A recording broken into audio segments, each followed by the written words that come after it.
नमस्कार, Sridevi classes YouTube channel पर एक बार फिर आपका स्वागत है। हमारी प्लेलिस्ट इल्यूमिनेशन और यूटिलाइजेशन ऑफ इलेक्ट्रिकल एनर्जी में आज स्ट्रीट लाइटिंग के बारे में जानते हैं और समझते हैं इसकी definition, basic characteristic, working principle, की फैक्टर्स और सिग्निफिकेंट फीचर्स। समझते हैं रोडवेज लाइटिंग या स्ट्रीट लाइटिंग क्या है। शुरू करते हैं। रात्रि के समय सड़कों पर यातायात के सुरक्षित और व्यवस्थित चलन के लिए अच्छी लाइटिंग की व्यवस्था बहुत आवश्यक है। जो रोड पे इस तरह के लाइटिंग हम इस्तेमाल करते हैं वो ऐसे दृश्य प्रभाव पैदा करती है ताकि रोड को इस्तेमाल करने वाले और रोड पर मूव करने वाले लोग सुरक्षित, तेजी से और सुविधाजनक तरीके से यातायात कर सकें। अच्छी प्रकाश व्यवस्था की डिजाइन और इंस्टॉलेशन सड़क पर वाहनों और पैदल चलने वाले यात्रियों के मूवमेंट को सुरक्षित बनाएगी, सुविधाजनक बनाएगी। स्ट्रीट की लाइटिंग की मदद से सड़क पर पर्याप्त रोशनी की व्यवस्था होनी चाहिए ताकि सभी तरह के महत्वपूर्ण ऑब्जेक्ट्स को देखा जा सके और सड़क पर चलना सुरक्षित बन सके। एक अच्छी स्ट्रीट लाइटिंग की डिजाइन है, उससे हमें व्हीकल और दूसरे लोगों के सुरक्षित चलन के लिए सही दृश्य प्रभाव, विजुअल सेंसेशंस पैदा होंगे। एक अच्छे सड़क प्रकाशन से रात्रि के अंधेरे में भी भवन और प्रॉपर्टीज हैं वो सुरक्षित रहेगी। ये लूट खसोट को रोकेगा और जो क्राइम और इलीगल एक्टिविटी होती है उन्हें भी रोकने का काम रोशनी के द्वारा होगा। एक अच्छी डिजाइन की रोशनी से न केवल हम सुरक्षित वातावरण बनाते हैं, वातावरण को खुशनुमा और सौंदर्यता का भी बोध क्षेत्र में पैदा किया जा सकता है। एक अच्छी लाइटिंग बेवजह प्रकाश को अवांछनीय स्थानों पर ना भेजे और ग्लेयर जैसे दोषों से भी मुक्त होना जरूरी है। लाइटिंग की मदद से आसपास का जो हमारा पर्यावरण है वो स्वस्थ रहे और वहां रहने वाले लोगों के लिए भी असुविधा का कारण ना बने। स्ट्रीट लाइट के लैंप को लगाने के लिए हमें सड़क पर दीवारें या छत जैसी स्थितियां उपलब्ध नहीं होती, इसलिए लंबे खड़े पोल की मदद से स्ट्रीट लाइट के लैंप को लगाया जाता है और लैंप की स्थिति सड़क की स्थिति से काफी दूर रखी जाती है। और एक सड़क प्रकाशन व्यवस्था में स्रोत की तीव्रता का वितरण, उसकी स्थिति और विन्यास बहुत महत्वपूर्ण है। जो स्ट्रीट लाइट में लगने वाली लैंप है उसकी जो कुछ महत्वपूर्ण फीचर्स हैं वो ऐसी हैं कि हम एक स्ट्रीट लाइट फिक्सचर्स को सीधे खड़े वर्टिकल पोल पर हॉरिजॉन्टल स्थिति में माउंट करते हैं और लैंप का प्रकाश है वो सड़क के ऊपर, सड़क की चौड़ाई पे एक सीमित दायरे में और सड़क की लंबाई के अलोंग एक लंबे दायरे में इस तरह की क्षैतिज स्ट्रिप्स के रूप में सड़क की पूरी लंबाई पर गिरता है। लैंप के केंद्र भाग में प्रकाश की तीव्रता और प्रदीपन का स्तर कुछ अधिक हो सकता है और किनारों पर ये कुछ कम हो जाता है, लेकिन सड़क के नजदीक वर्टिकली जब हम अलग अलग ऊंचाइयों पे प्रकाश की तीव्रता का वितरण देखें तो वो ऊपर और नीचे सभी जगह इस छोटी सी दायरे में एक समान प्रकृति का होता है। सड़क में प्रकाशन की व्यवस्था को डिजाइन करने में दो सिद्धांत ज्यादा इस्तेमाल किए जाते हैं। एक को हम विसरण डिफ्यूजन सिद्धांत कहते हैं और दूसरा स्पेकुलर रिफ्लेक्शन प्रिंसिपल है, प्रकाश के परावर्तन का सिद्धांत है। जहां विसरण प्रिंसिपल में स्रोत से प्रकाश को नीचे की तरफ लैंप में लगे हुए परावर्तकों द्वारा भेजा जाता है और सड़क पे उसे एक समरूप प्रकृति में फैला लिया जाता है। सड़क की जो बनावट है उसमें प्रकाश जो सड़क पर गिरता है वो डिफ्यूज, विसरित होता है और जो प्रेक्षक है उसे सड़क चमकदार दिखती है। वहीं जो दूसरे ऑब्जेक्ट सड़क पर होंगे वहां सड़क का विसरण प्रेक्षक को प्राप्त नहीं होने पे सड़क के चमकीले बैकग्राउंड में दूसरे ऑब्जेक्ट गहरे अंधेरे लिए हुए डार्क प्रकृति के होंगे। प्रकाश स्रोत के प्रकाश से सड़क पर चलने वाले प्रेक्षक को ग्लेयर, चौंध का प्रभाव ना हो, इसके लिए जो वर्टिकल लाइन है उससे 30 या 45 डिग्री की कोणीय विचलन वाली स्थितियों के बीच में ही लैंप से उत्सर्जित सारे प्रकाश को लैंप के विशेष एनक्लोजर और फिटिंग और रिफ्लेक्टर की मदद से रोक लिया जाता है ताकि लैंप का प्रकाश जब प्रेक्षक लैंप के ठीक नीचे लैंप को देखेगा तभी दिखाई देगा, अन्यथा लैंप के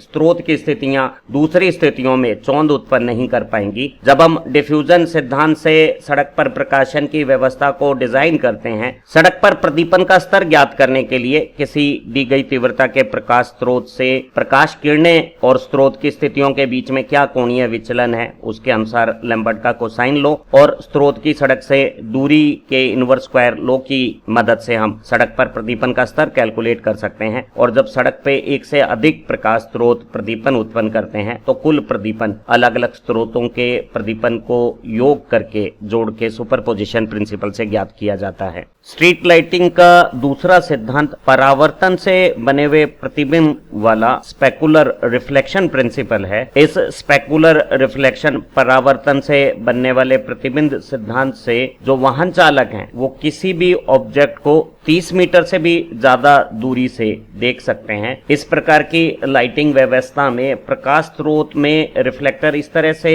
कर्व किए हुए होते हैं कि वो सड़क के ऊपर प्रकाश को बड़े कोण से भी भेज सकते हैं। और यहाँ एक ऑब्जेक्ट को एक वाहन चालक देखना चाहता है और 3 प्रकाश स्रोत S3, S2, S1 में जो सबसे दूर S1 स्रोत है उसका प्रकाश परावर्तन के पश्चात जब ऑब्जर्वर के यहाँ ऑब्जेक्ट का प्रतिबिंब बनाएगा तो ऑब्जर्वर उसे Q स्थिति से भी P पर रखे हुए किसी ऑब्जेक्ट को देख सकता है। इस सिद्धांत अनुसार एक वाहन चालक किसी वस्तु या बाधा को दूर से जो लैंप स्रोत काम कर रहे हैं उनके परावर्तन से जो प्रतिबिंब बनाता है उसकी मदद से दूर से भी एक ऑब्जेक्ट को देख सकता है। तो 30 मीटर से भी ज्यादा दूरियों पे कोई वाहन चालक किसी बाधा या दूसरे ऑब्जेक्ट को पहचान सकता है। प्रकाश स्रोत के प्रकाश के परावर्तन के बाद प्रेक्षक स्थिति पर बने प्रतिबिंब से वस्तुओं को देखना तभी स्ट्रीट लाइट में संभव है जब सड़कें सीधी एक सरल रेखा में वाहन चालक, ऑब्जेक्ट और प्रकाश स्रोत को रखती होंगी। मुड़ाव या घुमावदार सड़कों पे इस सिद्धांत की वर्किंग नहीं होगी। इस सिद्धांत की मदद से हमें सड़क पर बहुत ज्यादा प्रकाश का प्रतिपन आवश्यक नहीं होगा और हम प्रकाश स्रोत की कम प्रकाश उत्सर्जन से भी वस्तुओं का आभास प्राप्त कर सकते हैं। तो डिफ्यूजन मेथड से वस्तुओं को देखना सड़क पर जहां अधिक प्रतिबंध की आवश्यकता महसूस करता है और चमकदार सड़क के बैकग्राउंड में धुंधले कम रोशनी के अंधेरे की पृष्ठभूमि के साथ ऑब्जेक्ट को विसरण मेथड में देखा जाता है, वहीं परावर्तन सिद्धांत से आपतित प्रकाश परावर्तित होकर प्रतिबिंब बनाकर वस्तु या बाधा को चिन्हित करता है। तो हमें स्पेकुलर रिफ्लेक्शन प्रिंसिपल में स्रोत की कम प्रकाश मात्रा से भी सड़क पर दृश्य आभास पैदा करना आसान हो जाता है। सड़क प्रकाशन स्ट्रीट लाइटिंग की डिजाइन की जो योजना हम बनाते हैं उसमें जो मुख्य कारक हैं वो ये 5 हो सकते हैं, जिसमें सबसे महत्वपूर्ण लुमिनेंस का, इल्यूमिनेशन का, प्रदीपन का, सड़क पर क्या स्तर मेंटेन करना है वो है। प्रदीपन ल्यूमिनेंस की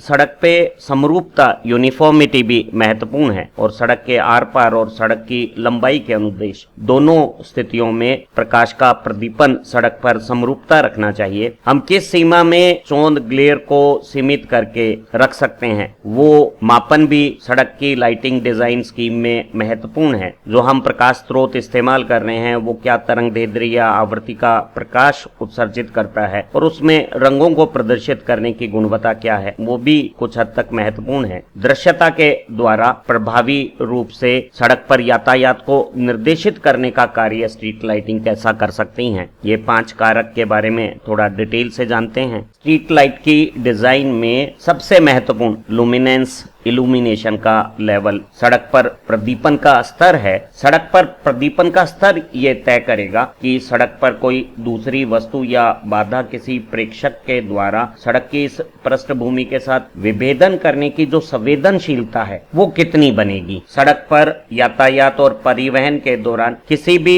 वस्तु की आकार, स्थिति और भौतिक विमाएं ये ठीक से महसूस होना बहुत जरूरी है। कोई प्रेक्षक दूसरी वस्तु की अपने स्थान से क्या दूरी है उसका भी आभास सही प्रकार से प्राप्त करे, ये भी प्रदीपन की जरूरत है। जब हम रात्रिकालीन यातायात व्यवस्था के लिए स्ट्रीट लाइट की डिजाइन करते हैं तो सड़क पर रोशनी का स्तर उसके पास पड़ोस की दूसरी पृष्ठभूमि सराउंडिंग की तुलना में अधिक रखा जाता है और अगर किसी सड़क के नजदीक सराउंडिंग में रोशनी का स्तर अधिक है तो ऐसी सड़कों पर पड़ोस की दूसरी स्थितियों से अधिक प्रदीपन का स्तर उत्पन्न करना प्रकाश स्रोत के लिए आवश्यक हो जाएगा। अगर स्ट्रीट लाइट की मदद से जो सड़क पर रोशनी की स्थितियां पैदा हो रही है उसकी तुलना में सड़क के किनारों पर बाहर नजदीक रोशनी का स्तर कमजोर है, अंधेरे जैसी स्थितियां हैं, तो ऐसी स्थिति में कुछ रोशनी सड़क से दूर नजदीक के बाउंड्रीज पर भी गिरनी चाहिए ताकि सड़क के मोड़, घुमाव और सीमाओं को महसूस किया जा सके। एक अच्छी स्ट्रीट लाइट डिजाइन में जो सड़क की रोशनी है उसे सराउंड रेशो SR मानकों की पूर्ति करना आवश्यक है। एक मानक सराउंड रेशो के अनुरूप सड़क की जो कृत्रिम रोशनी हम कर रहे हैं उसमें सड़क पर निश्चित रूप से इल्यूमिनेशन अधिक रहना चाहिए, लेकिन सड़क की सीमा के 5 मीटर दूर भी सड़क की तुलना में लगभग आधी इल्यूमिनेशन की स्तर बनाना जरूरी है ताकि हम विभेदन संवेदनशीलता में सड़क अधिक चमकदार महसूस कर सकें और पड़ोस की सीमाओं पर रोशनी से घुमाव, मोड़ और सड़क की सीमाओं को भी महसूस कर सकें। आउटडोर स्ट्रीट लाइटिंग आंतरिक प्रकाश संयोजन व्यवस्था से भिन्न प्रकार के प्रदीपन स्तर रखती हैं। हमें स्ट्रीट लाइट के दौरान वस्तुओं की बारीक विस्तार से जानकारी और सूक्ष्म पहचान आवश्यक नहीं है। हमें केवल वस्तु के भौतिक आकार, उपस्थिति और प्रेक्षक से दूरी का आभास भर लेना होता है। तो वहां जब हम आंतरिक प्रकाशन करते हैं तो लक्स लेवल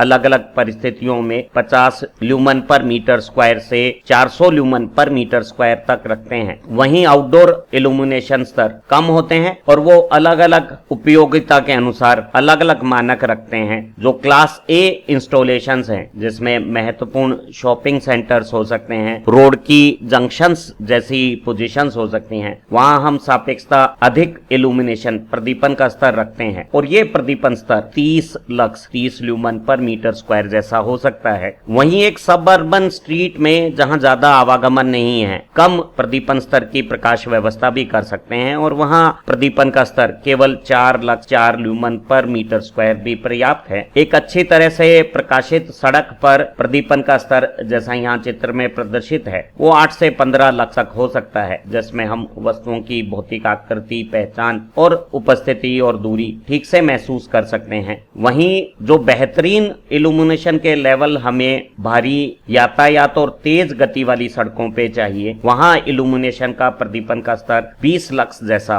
रखा जा सकता है, जैसा कि सड़क पर दिखाया गया है। सड़क पर प्रकाश की मात्रा, प्रदीपन का स्तर, इल्यूमिनेशन लेवल के अलावा उसका समरूप वितरण, यूनिफॉर्मिटी ऑफ इल्यूमिनेशन, प्रदीपन की समरूपता भी महत्वपूर्ण है। सड़क का इस्तेमाल करने वाले सभी यातायात साधनों की देखने की जो परफॉर्मेंस है और जो सुविधा है वो सड़क पर प्रकाश की आवश्यक समरूपता से ही संभव है और हमें सड़क के आर पार और सड़क की लंबाई के अनुदेश दोनों तरफ ओवरऑल यूनिफॉर्मिटी प्रदीपन की समरूपता आवश्यक है। जब एक प्रकाश स्रोत ऊंचे ऊर्ध्वाधर पोल पर एक लंबे ब्रैकेट पे क्षैतिज अवस्था में रखा जाता है तो उसका प्रकाश एक संकीर्ण दायरे में ऑप्टिकल कोन बनाता हुआ नीचे सड़क पर गिरता है और वो सड़क की चौड़ाई पर सापेक्षता कम चौड़ाई के साथ और सड़क की लंबाई के अनुदेश अधिक चौड़ाई के साथ वितरित और समरूप प्रदीपन बनाने के लिए उपलब्ध हो जाता है। सड़क के आर पार अलग अलग स्थानों पर प्रकाश की समरूपता को हम U0 से प्रदर्शित करते हैं और सड़क की लंबाई के अनुदेश समरूपता को U1 से प्रदर्शित किया जाता है। सड़क पर दृश्यता के प्रदर्शन के हिसाब से सड़क के आर पार समरूपता को व्यक्त करने के लिए प्रकाश स्रोत से दूरस्थ जो सड़क की स्थिति है वहां न्यूनतम प्रदीपन का स्तर मिनिमम इल्यूमिनेशन लेवल हो सकता है और पूरी सड़क की चौड़ाई में जो औसत प्रदीपन का स्तर है, न्यूनतम और औसत प्रदीपन के स्तर का जो अनुपात है उसे हम U0 यूनिफॉर्मिटी इंडेक्स कहते हैं और ये यूनिफॉर्मिटी रेशो U0 समरूपता का अनुपात हर हाल में 0.4 या इससे ज्यादा होना चाहिए। अर्थात जो सड़क पर औसत प्रदीपन का स्तर है उससे 40% या अधिक मात्रा का प्रदीपन सड़क पर प्रकाश स्रोत से दूर दूसरे किनारे पे न्यूनतम मात्रा में निश्चित रूप से उपलब्ध होना चाहिए। यहाँ स्टैगर्ड रूप से जो प्रकाश व्यवस्था लैंप से हम बना रहे हैं सड़क पे, वहाँ प्रकाश की प्रदीपन समरूपता का अनुपात U0 अच्छा नहीं है। इस लैंप स्रोत से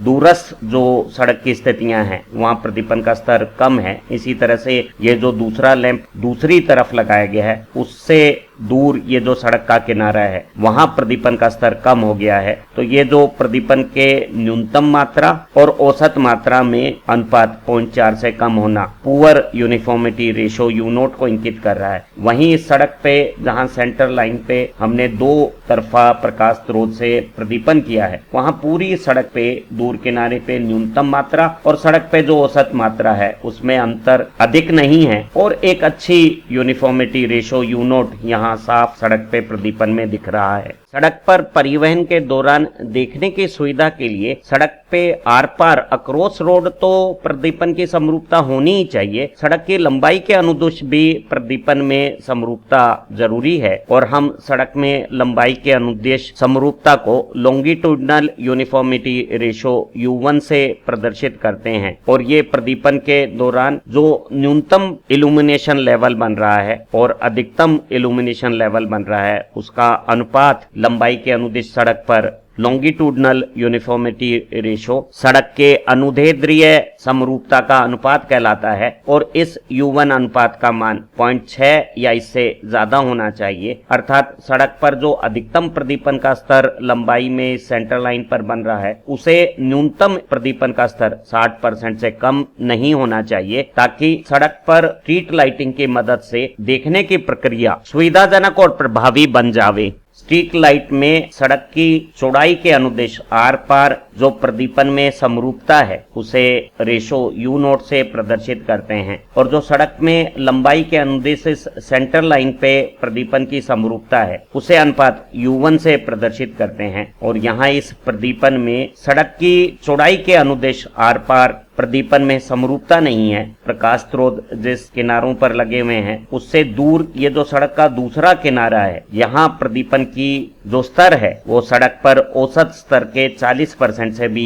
कम है। वहीं इस दूसरी प्रदीपन व्यवस्था में सड़क की चौड़ाई के अनुदिश ये जो दूसरा किनारा है यहाँ प्रदीपन का स्तर सड़क के औसत के 40% से अधिक अच्छा यू नोट अनुपात बता रहा है। वहीं इस प्रकाशन व्यवस्था में इस सेंटर लाइन पे लॉन्गिट्यूडनल यूनिफॉर्मिटी रेशो जो सड़क की लंबाई के अनुदैर्ध्य जो समरूपता का अनुपात है U1 वो अच्छा है और न्यूनतम और अधिकतम प्रदीपन स्तर में अनुपात 0.6 से अधिक स्पष्ट दिख रहा है। वहीं इस प्रदीपन में लंबाई के अनुदिश जो लॉन्गिट्यूडनल यूनिफॉर्मिटी है वो अच्छी नहीं है। यहाँ U1 अनुपात पुअर स्थितियों में है तभी न्यूनतम इल्यूमिनेशन का लेवल जो दो लैंप पोस्ट के बीच में कहीं बन रहा है वो इतना कम है कि सड़क पे जेब्रा क्रॉसिंग जैसी स्थितियां बन गई है और वो देखने की जो हमारी स्थितियां हैं उन्हें असुविधाजनक बना देगी। एक सड़क के आर पार और लंबाई के अनुदिश समरूपता के ये जो अनुपात U0 और U1 है इन्हें नियंत्रित करने के लिए हमें प्रकाश स्रोत की सड़क से ऊंचाई, यहाँ रिफ्लेक्टर और दूसरी स्थितियां प्रकाश को किस तरह से सड़क पर वितरित करती है,